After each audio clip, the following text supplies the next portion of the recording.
मेरे प्यारे साथियों, संगीता यूट्यूब चैनल में आपका स्वागत है। तो चलिए आज मैं संगीता आपको बीएड का लेसन प्लान बना के दिखाने जा रही हूँ। इससे पहले आपको बताएंगे कि कैसे बीएड का लेसन प्लान बनता है और इसका कितना वैल्यू होता है। पहले यहाँ अपना पूरा विवरण लिखेंगे। स्कूल का नाम, नेम ऑफ पीपल, टीचर में अपना नाम, इसमें सब्जेक्ट में बायोलॉजिकल साइंस का हम बनाए वही लिखे हैं। आप अपना लिखेंगे। आज का प्रकरण है, टॉपिक है जंतु में जनन। क्लास का नाम, डेट में डेट, ड्यूरेशन में टाइम डालेंगे। जनरल ऑब्जेक्टिव में सामान्य उद्देश्य लिखेंगे। तो पहला उद्देश्य लिखेंगे, छात्रों में विज्ञान के प्रति रुचि उत्पन्न करना।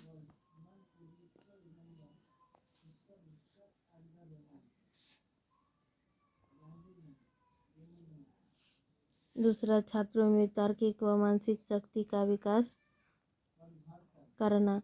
तीसरा, छात्रों में वैज्ञानिक दृष्टिकोण का विकास कराना। चौथा, छात्रों में दैनिक जीवन में विज्ञान के उपयोगिता बताना। स्पेसिफिक ऑब्जेक्ट, पहला छात्र जंतु में जनन के बारे में जान सकेंगे। दूसरा छात्र जंतु में लैंगिक जनन एवं अलैंगिक जनन के बारे में का अर्थ बता समझ सकेंगे। तीसरा छात्र जंतु में जनन विधियों को उदाहरण सहित सूचना बद्ध कर सकेंगे। टीचिंग आइडिया में लिखना है प्रकरण से संबंधित चार्ट।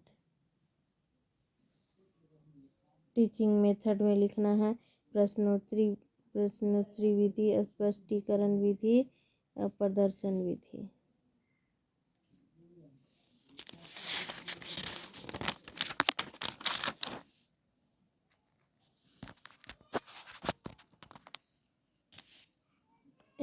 स्टेप में कुछ नहीं लिखना है। इंट्रोडक्शन में इसमें लिखना है चिंपैंजी मानव की पुपिल टीचर एक्टिविटी में चिंपैंजी मानव की तरह ही कैसा होता है। तो स्टूडेंट बताएंगे बुद्धिमान होता है। तो स्टूडेंट एक्टिविटी में लिखेंगे। दूसरा, संसार का सबसे बुद्धिमान प्राणी किसे माना जाता है। तो छात्र बताएंगे मनुष्य को माना जाता है। तीसरा, मनुष्य अपनी पीढ़ी को चलाने हेतु किसको जन्म देता है। छात्र बताएंगे बच्चे को जन्म देता है। चौथा क्वेश्चन फिर उसी टॉपिक पर बनाएंगे, मानव द्वारा बच्चों का जन्म कैसे होता है। छात्र बताएंगे जनन प्रक्रिया के द्वारा होता है। पांचवा क्वेश्चन बनाएंगे फिर उस टॉपिक पे, जंतु में जनन के बारे में आप क्या समझते हैं। छात्र नहीं बता पाएंगे, समस्यात्मक प्रश्न हो जाएगा। डिक्लेरेशन ऑफ टॉपिक में कुछ नहीं लिखना है इसमें। बच्चों, आज हम लोग जंतु में जनन के अंतर्गत जनन का अर्थ, लैंगिक विधि एवं अलैंगिक विधि के बारे में अध्ययन करेंगे।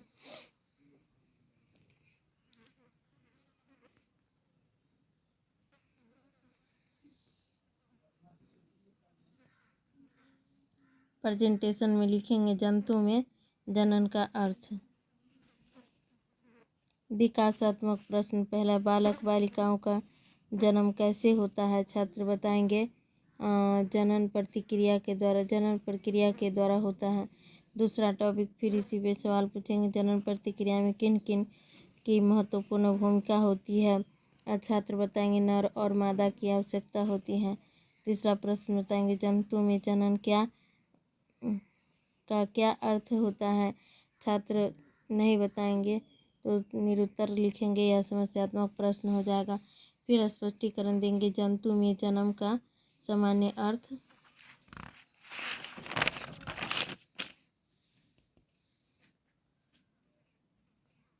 संतान की उत्पत्ति की क्रिया या भाव उत्पन्न करना होता है। जनन द्वारा कोई जीव अपनी ही सदृश किसी दूसरे जीव को जन्म देकर अपनी जाति की वृद्धि करता है। जन्म देने की इस प्रक्रिया को जनन कहते हैं। जनन जीवों की विशेषताएं होती है। जीव की उत्पत्ति किसी पूर्ववर्ती जीवित जीव से ही होती है। जनन के दो उद्देश्य होते हैं, एक व्यक्ति विशेष का संरक्षण और दूसरा जाति की श्रृंखला बनाए रखना होता है। दोनों का आधार पोषण होता है। पोषण से ही संरक्षण, वृद्धि और जनन दोनों होता है। जीवों में पीढ़ी दर पीढ़ी निरंतर बनाए रखना जीवों में जनन का विशेष महत्व होता है। विकासात्मक प्रश्न जंतु में। पहला प्रश्न, जंतु में जनन का क्या अर्थ होता है? छात्र बताएंगे सदृश संतान की उत्पत्ति करना है। दूसरा प्रश्न बनाएंगे, नर व मादा के जनन अंग के नाम बताएं। छात्र बताएंगे नर जननांग एवं मादा जननांग। तीसरा प्रश्न फिर से टॉपिक बनाएंगे, लैंगिक जनन से आप क्या समझते हैं? छात्र नहीं बताएंगे तो समस्यात्मक प्रश्न हो जाएगा। दूसरा, लैंगिक जनन, फिर इसका स्पष्टीकरण देंगे। प्रजनन की वह प्रक्रिया जिसमें दो युग्मकों के मिलने से बनी रचना युग्मक जायकोट द्वारा नए जीव की उत्पत्ति होती है, लेकिन लैंगिक जनन कहलाता है।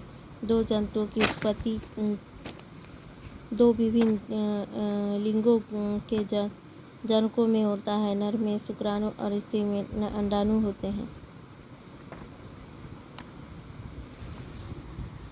छात्र एक्टिविटी में लिखेंगे। छात्र ध्यान पूर्वक सुनेंगे एवं मुख्य बिंदु को नोट करेंगे।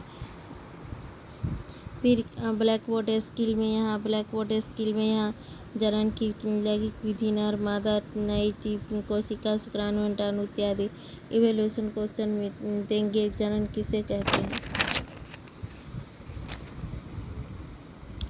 फिर यहाँ विकासात्मक प्रश्न देंगे। पहला प्रश्न पूछेंगे, नर जनन और मादा जननांग के संलग्न की प्रक्रिया से आप से क्या समझते हो? छात्र बताएंगे युग्मक का निर्माण होता है। तो स्टूडेंट एक्टिविटी में लिखेंगे। दूसरा क्वेश्चन, लैंगिक जनन किसे कहते हैं? दूसरा, नर व मादा युग्मक का संलयन होता है। तीसरा, लैंगिक जनन।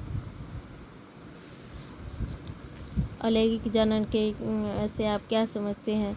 छात्र नहीं बताएंगे, समस्यात्मक प्रश्न हो जाएगा। फिर इसका स्पष्टीकरण देंगे। जनन का वह प्रकार जिसमें केवल एक ही जनक नए जीवों को जन्म देता है अलैंगिक जनन कहलाता है। अलैंगिक जनन की दो विधियां होती है। पहला, ऐसा जनन जिसमें जनन प्रक्रिया में एक या एक से अधिक ओभार विकसित होकर नए जीव को जन्म देती है। जीव का जन्म होता है मुकुलन कहलाता है, जैसे हाइड्रा। दूसरा, ऐसा जनन जिसमें एक जीव विभाजित होकर दो संतति उत्पन्न करते हैं उसे विखंडन जनन कहते हैं। स्टूडेंट एक्टिविटी में लिखेंगे। छात्र ध्यानपूर्वक सुनेंगे व मुख्य बिंदु को उत्तर पुस्तिकाओं में नोट करेंगे। ब्लैक बोर्ड स्किल में लिखेंगे अलैंगिक जनन, मुकुलन, विखंडन इत्यादि। इवैल्यूएशन क्वेश्चन में लिखेंगे जंतु की जनन प्रक्रिया में कौन कौन भाग होता है।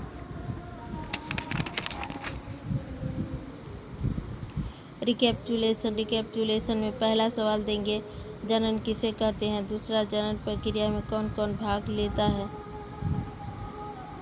लेते हैं। तीसरा, अलैंगिक जनन के दो उदाहरण बताइए। होम असाइनमेंट में लिखेंगे जनन कितने प्रकार के होते हैं। कमेंट में नहीं कुछ लिखना है। सिग्नेचर ऑफ पुपिल टीचर में अपना नाम लिखना है। यहाँ सुपरवाइजर सिग्नेचर करेंगे आपके। Thanks for watching video. आप लोग ज़्यादा से ज़्यादा मेरे वीडियो को लाइक, शेयर और कमेंट कीजिए और बताइए आपको किस पार्ट का लेसन प्लान चाहिए, तो फिर हम बना के लाएं।